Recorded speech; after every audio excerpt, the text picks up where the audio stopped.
I'm David Mair. I work as a head of unit in the Joint Research Centre of the European Commission, and that's the Science and Knowledge Service of the European Commission. So our mission is to try to make sure that all European policy decisions are based upon the best available science, data, evidence, knowledge that we can find. I think the big change we're going to see in the next few years in the use of data for policy making is the gradual introduction of these new data analytical techniques, whether it's algorithms or big data sets, into the policy making world. To be frank, we're just not really there at the moment. We have some very interesting early stage uses of big data, some innovative methods and techniques, but they're all quite a long way from being policy ready.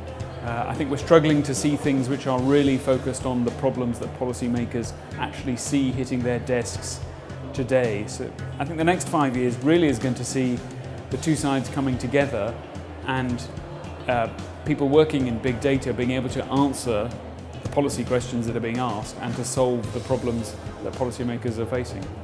I think the number one change I would like to see from the side of data scientists and the data analytics community is a much closer engagement with the policy agenda of politicians.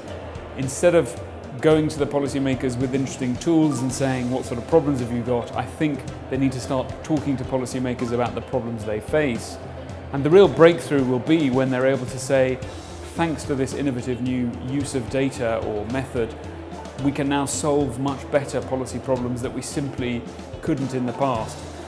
I think the other key thing data scientists need to get a lot better at is the visualization and presentation of their work. Policymakers are simply drowning in knowledge at the moment, and if this important new work is to penetrate, it needs to be matched with stimulating and effective visualization. I think there's an enormous scope for the improvement of not just data literacy but scientific literacy amongst the general public and the policy making community. I think probably we've reached the stage where anyone in public life needs to have done a basic course in statistics, to know how to understand statistics, to interrogate them, and to understand the ways in which you can be misled through statistics. So I think gradually we'll begin to see some sort of data or statistical literacy becoming really a core skill of anyone working in public policy. I think these new advances in data science and data analytics, they always come with challenges as well as opportunities, and like any new technology, I think like any technological innovation, there is huge scope for persuading the public that this can be done in their interest, but there is also the danger that we'll fall into the trap we've seen with other new technologies where if it goes wrong at the beginning, then that closes off the possibility for developments in the future. So I think data scientists need to learn some general lessons about how you introduce technological innovation into the general public. How do you get the social license, as they say, for these developments?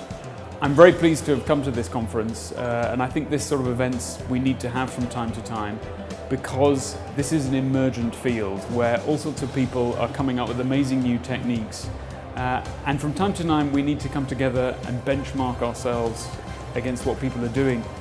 And for someone like myself, coming more from the policy-making arena, to understand the new potential of these techniques, it's fantastic to come here and take the temperature of what's going on in this field. And hopefully out of this we can begin to look ahead and see where the new connections are going to be made between ideas and between data scientists.